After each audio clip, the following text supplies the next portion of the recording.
Bonjour tout le monde. Donc, nous sommes dans le chapitre 6, la section 6.3. Donc, nous sommes rendus à la page 24 sur les catalyseurs. Donc, on se rappelle qu'on avait vu qu'il y avait 5 facteurs qui influencent la vitesse de réaction. La nature des réactifs, deuxième, la surface de contact, troisième, la température, ensuite la concentration, puis l'effet d'un catalyseur. Donc là, on est rendu au catalyseur, mais c'est la première fois donc qu'on entend parler de catalyseur. Donc, qu'est-ce que c'est donc un catalyseur? Donc, vous pouvez vraiment donc aller souligner là, le petit premier paragraphe, c'est que c'est une substance qui a la capacité de changer la vitesse de réaction et en plus de se retrouver inchangée donc à la fin. Vous irez écouter donc justement ma petite capsule vidéo sur le laboratoire donc 21 sur le catalyseur. Donc, on voit super bien là, une belle petite démonstration. Donc, en plus, là, elle est vraiment donc colorée. Fait que ça veut dire qu'un catalyseur, c'est une substance chimique qui va agir avec les réactifs sans affecter donc les produits. Ça aussi, là, ce serait vraiment important là, de noter ça ici. Fait que ça veut dire que le catalyseur va juste permettre à la réaction d'aller plus vite, mais je vais pouvoir le récolter donc à la fin. En passant, il existe des catalyseurs qui sont dits positifs. Catalyseur positif, bien, c'est sûr que ça augmente la vitesse de réaction, ça c'est sûr. Et il y a des catalyseurs négatifs, qu'on peut aussi appeler un synonyme, un inhibiteur. Donc, elles vont ralentir, c'est le contraire, là, la vitesse de réaction. Fait que si quelqu'un vous traite d'inhibiteur, ça veut dire que donc, vous êtes vraiment, vraiment, vraiment lent. Un catalyseur positif, dans le fond. Bien important, OK? Ça ici, là, c'est la phrase la plus importante, c'est pour ça que je l'ai mis en rouge. Donc, un catalyseur positif, en réalité, n'a pas d'effet, ça c'est une poigne, sur la vitesse des molécules. Ça permet juste à un plus grand nombre donc, de molécules de faire des collisions efficaces. Fait qu'au lieu de boing, de rebondir, de repartir chacun de leur côté, dans le fond, donc les réactifs vont réagir puis vont plus rapidement donc se transformer en produit. Autrement dit, le catalyseur, qu'est-ce qu'il fait sur la courbe énergétique? C'est qu'ici, j'ai une courbe qui est non catalysée, pas de catalyseur. Regardez là, l'énergie d'activation en vert ici là, est super haute. C'est long avant d'obtenir l'énergie minimum pour atteindre, dans le fond, le complexe activé. Mais si j'ajoute, si je trouve une substance qui joue le rôle d'un catalyseur, regardez, les réactifs sont les mêmes, les produits sont les mêmes, la réaction au départ et à la fin, donc c'est la même chose, on a la même variation donc d'enthalpie, tout est pareil, sauf que le complexe activé descend, étant donné que les réactifs vont avoir besoin de moins d'énergie d'activation, youhou, donc ça va vraiment se faire plus vite pour atteindre donc le niveau donc des produits. Fait que ça veut dire que si je trouve un autre catalyseur qui abaisserait encore plus donc l'énergie d'activation, ben ce serait une réaction qui serait vraiment, vraiment plus rapide, vraiment, vraiment, vraiment donc efficace.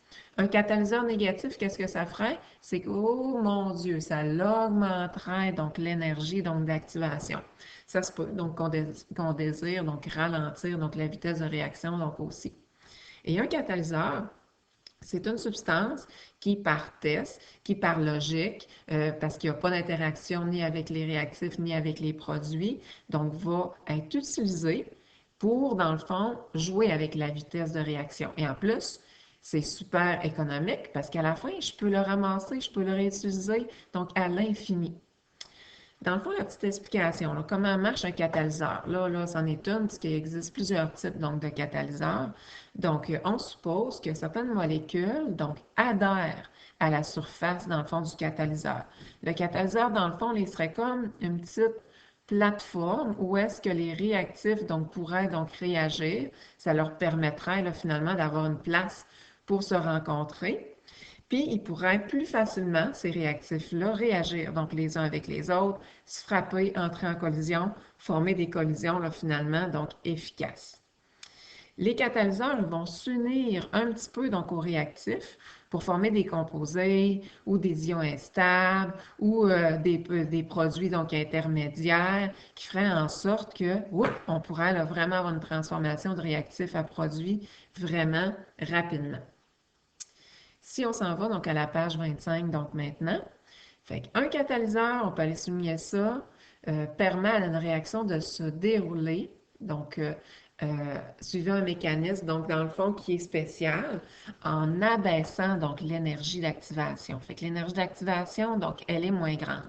Des catalyseurs, là, on en utilise partout, surtout dans les procédés donc industriels, donc dans les textiles, donc pour fabriquer donc aussi donc de l'essence, comme pour transformer donc ici le méthanol donc en essence. On utilise un catalyseur qui s'appelle donc des éolytes. Fait que les molécules, dans le fond, de méthanol, donc, vont s'infiltrer dans les minuscules, donc, cavités du zéolite, comme, admettons, dans ma démonstration, dans la capsule, donc, vidéo que j'ai faite, là, sur la plage, là, du coke et du menthol, là. Donc, le menthol a plein de petites aspérités, fait que le coke peut entrer, donc, à l'intérieur, puis la réaction se fait vraiment, donc, plus rapidement. Fait qu'autrement dit, donc plus rapidement, donc les molécules de méthanol vont céder donc leur atome donc d'oxygène, puis vont se transformer donc dans le fond vont transformer donc la chaîne donc d'hydrocarbures. Les catalyseurs les plus efficaces là qu'on peut avoir, ben c'est les enzymes qu'on a donc dans notre corps humain. Sans enzymes digérées, donc notre repas, notre collation serait extrêmement longue. Fait que c'est bien sûr qu'il y a plein donc d'exemples, tout ce qui est là, quand on parlait là, en secondaire 3 là, du système digestif. Donc, tout le long de notre système digestif, donc il y a des enzymes pour nous aider à briser donc les liens donc de la nourriture pour être capable donc de l'utiliser puis d'amener cette énergie-là donc à nos cellules. Fait que dans divers procédés industriels, là, c'est sûr que sans catalyseur, là, on ferait beaucoup moins de profit. Fait qu'on utilise des catalyseurs pour fabriquer de l'engrais et, mon Dieu, donc des médicaments, pour fabriquer des solvants, les fibres synthétiques, le textile, donc le carburant, donc beaucoup d'utilisation. Ce petit exemple-là, vous pourrez la faire donc vous-même. Donc, on s'en va maintenant donc à la page 26. Très rapidement. Page 26, c'est une petite mise en situation. Là, c'est pas vraiment important. C'est juste pour vous expliquer donc qu'est-ce qui suit sur la théorie donc des collisions. Fait que là, on vous fait donc un petit exemple. On a donc un tube donc sous vide, sous lequel donc dans lequel donc il y a une espèce de tige. Sur la tige, on a fixé donc des disques. Puis la tige, ben elle tourne pour faire donc dans le fond donc tourner donc aussi donc les disques. On a mis donc ici donc des échantillons donc de gaz d'étain. Puis on a chauffé donc cet étain-là. Puis le but, donc, c'est laisser échapper donc cette vapeur d'étain-là pour qu'elle se propage donc dans le tube. Je sais pas si vous avez vu sur les deux petits disques, il y a une fente ici, un trou. Puis ici, ben, il n'y a pas de trou. Donc sur le deuxième, il y a des sections. Donc des sections qui sont numérotées.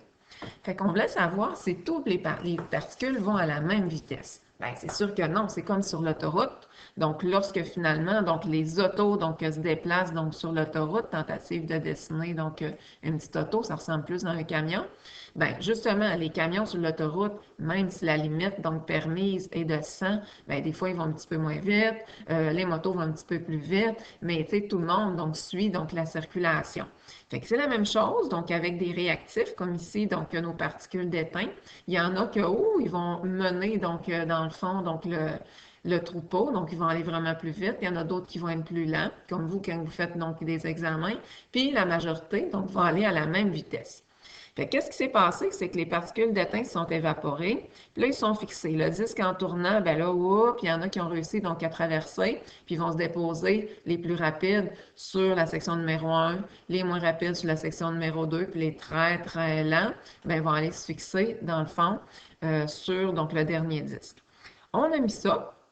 On a été calculé donc le nombre de particules d'étain qu'il y avait sur chacune des sections. Fait qu'on a mis section 12 à 1 ou 1 à 12, là, on s'en fout donc un peu.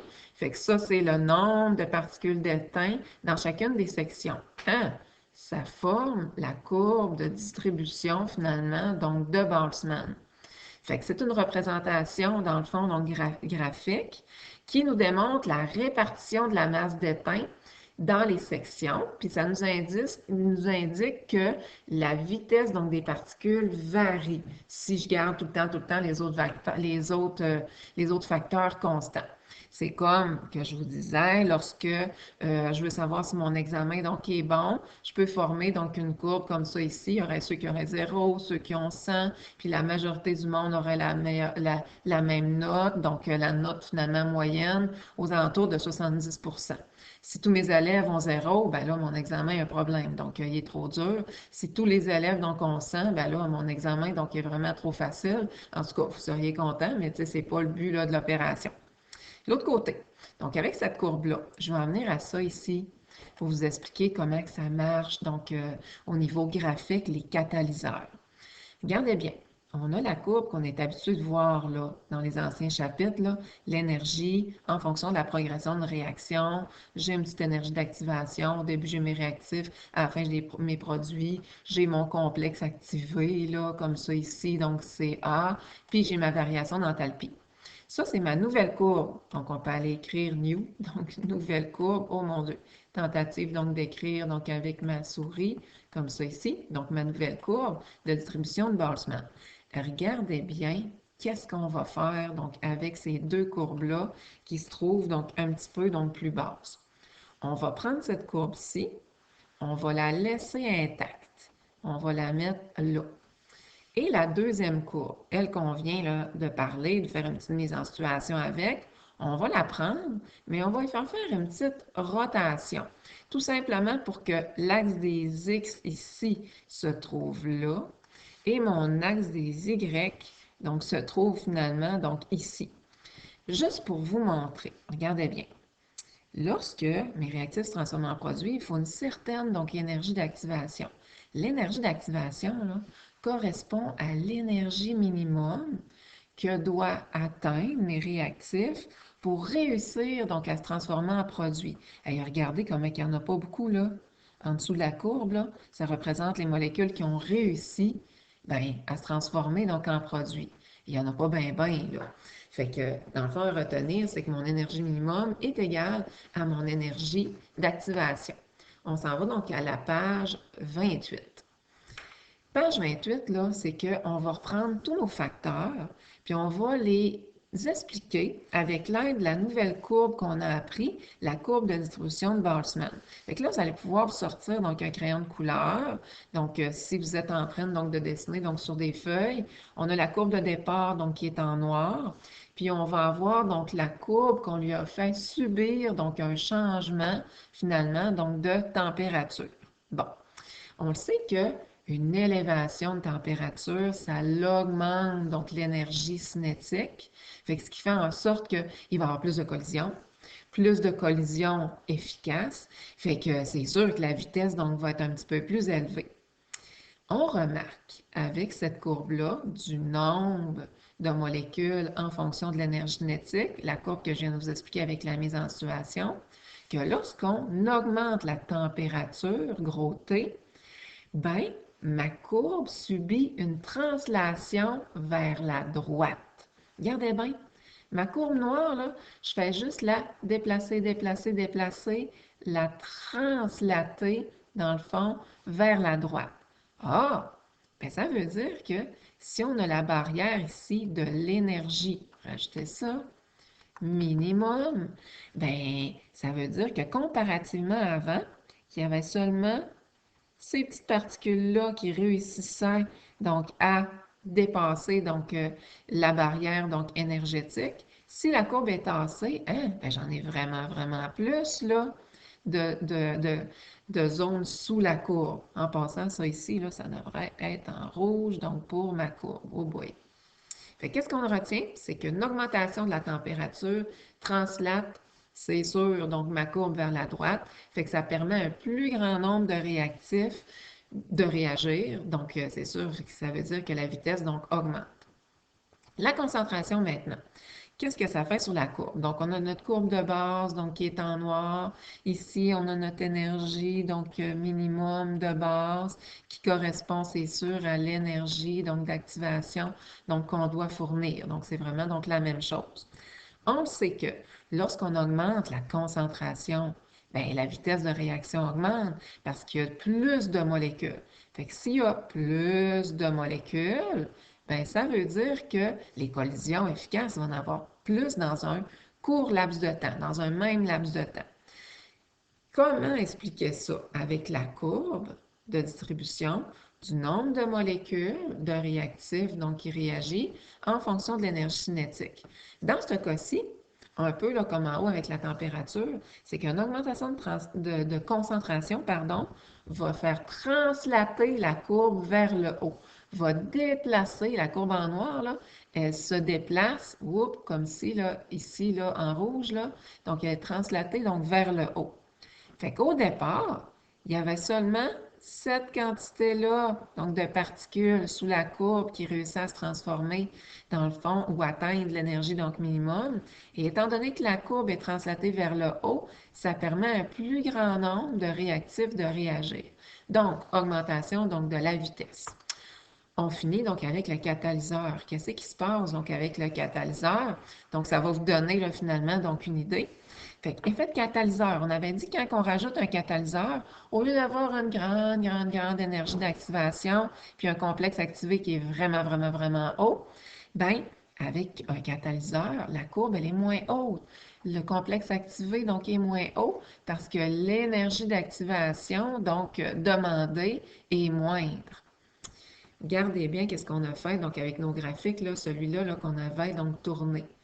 Fait qu'à la base, au lieu d'avoir une énergie d'activation qui est plus élevée, bien, ça me permet d'avoir une énergie donc minimum requise pour les réactifs moins élevée.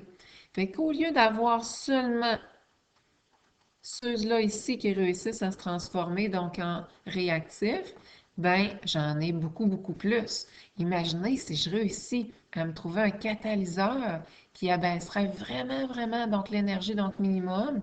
Fait que ça veut dire que j'aurais vraiment un plus grand nombre ici qui réussirait donc à réagir. Donc la vitesse, dans le fond, serait comme donc augmentée. Fait que finalement, si je prends ce graphique-là, puis je le mets ici, juste pour l'expliquer. Oh, je suis allée écrire donc par-dessus donc mes affaires.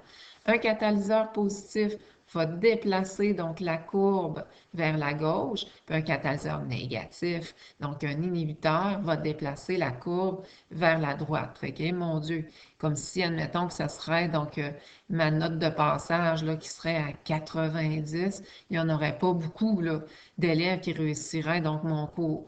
Mais si je décide donc de mettre, je ne sais pas moi, ma note de passage à 20 bien, j'aurais quasiment tout le monde là, qui réussirait à passer donc sous forme de produit, donc à passer finalement donc leur chimie. Prochain cours, donc section donc 6.4, donc dans une prochaine donc vidéo